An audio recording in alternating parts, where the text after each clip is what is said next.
میں آپ کو یہاں پر ایک اپنا چند دن پہلے کا ایک واقعہ سناتا ہوں، اور سنا اس لیے رہا ہوں تاکہ آپ کو تربیت دوں اور آپ کے لیے راستہ مہیا کروں۔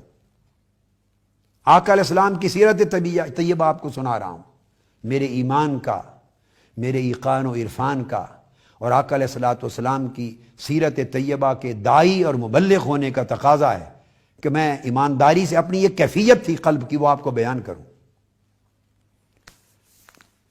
یہ لانگ مارچ سے پہلے اور اس کے بعد بعض لوگ بے انتہا ذاتیات پر، ذاتی حملوں پر، کردار کشی پر اور جھوٹی تہمتوں پر اتر آئے تھے، اور اس انتہا تک چلے گئے کہ ایک روز پریس کانفرنس میں میں نے اپنی زندگی بھر کے معمول سے ہٹ کر، اپنی عادت سے ہٹ کر، اپنی طبیعت و اخلاق سے ہٹ کر، یعنی اس ماحول کے جبر میں کسی پر تہمت لگائے بغیر، مگر میں نے سخت اور تلخ لہجے میں ان لوگوں کو جواب دیا۔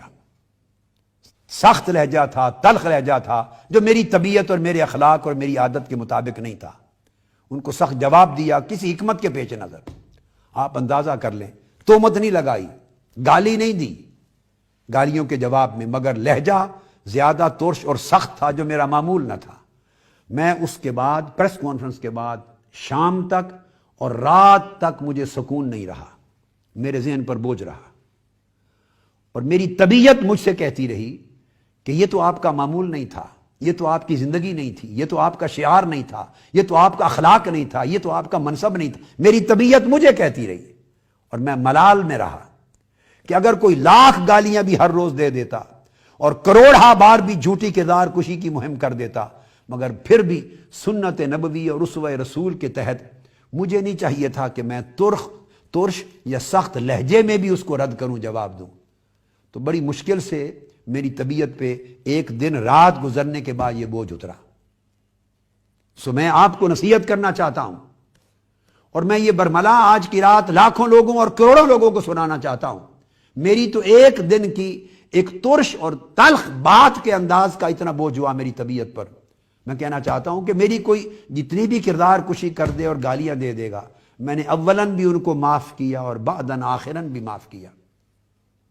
اور آپ کو، میرے بیٹوں، تحریک منہاج القرآن کے فرزندوں اور اس مشن کو آگے لے کے بڑھنے والوں، یہ جو کام آپ کر رہے ہیں یہ خارزار وادی ہے، کانٹے ہیں۔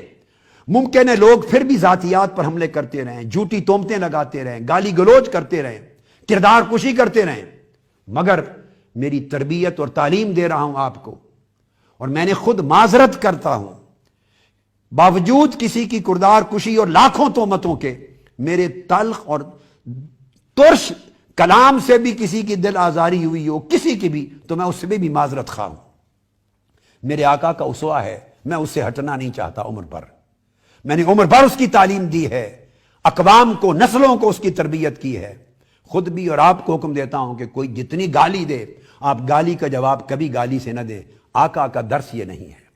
آپ کو اپنے اخلاق سے نیچے نہیں اترنا، کردار کشی کے جواب میں کسی کی ذاتی کردار کشی نہ کریں، حکم دے رہا ہوں۔ اذا خاطبهم الجاہلون قالوا سلاما، درگزر کریں، دلیل کی بات کو دلیل سے رد کریں، مگر ذاتیات پہ نہ جائیں، اخلاق سے نیچے نہ اتریں، کردار کشی کی طرف نہ جائیں، لغو بات کا جواب نہ دیں۔ یہ میرا حکم ہے، جو بھی ٹی وی پر جائے وہ اس کردار، اخلاق اور منصب کے تقاضوں کا خیال رکھے۔ اگر خیال نہیں رکھے گا تو سمجھے اس کا میرے ساتھ اور میرے مشن کے ساتھ کوئی تعلق نہیں ہے۔ ہم نہیں چاہتے کہ ہماری زندگی اسوہ رسول کی راہ سے ہٹ جائے۔ آگے پرخار راستے آئیں گے، بڑے بڑے مشکلات کے مرحلے آئیں گے، آپ کے صبر کے امتحان ہوں گے، حملے ہوں گے، تہمتیں ہوں گی، کردار کشی ہوں گی، جھوٹی ہر روز خبریں چلیں گی۔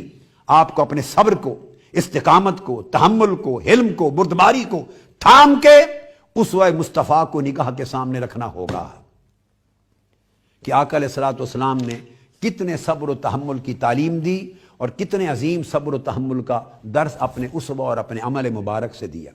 اگر ہماری قوم اور معاشرہ اس راہ پہ چلے اور ہر شخص اخلاق کے پیکر بننے کی کوشش کرے اور عفو درگزر کرے اور تحمل اور بردباری کو اپنائے ہر شخص، تو پورے معاشرے میں خیر پیدا ہو سکتی ہے۔ ہم دلیل کی قوت کو رواج دیں، گالی کی قوت کو نہیں۔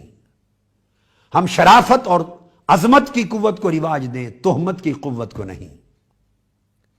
ہم اخلاق کی قوت کو رواج دیں، بد اخلاقی کی طریق کو نہیں۔ ہماری قوم اور امت مسلمہ اس راستے پہ چل کر بڑی عظمتوں سے ہمکنار ہوگی۔ چمک تجھ سے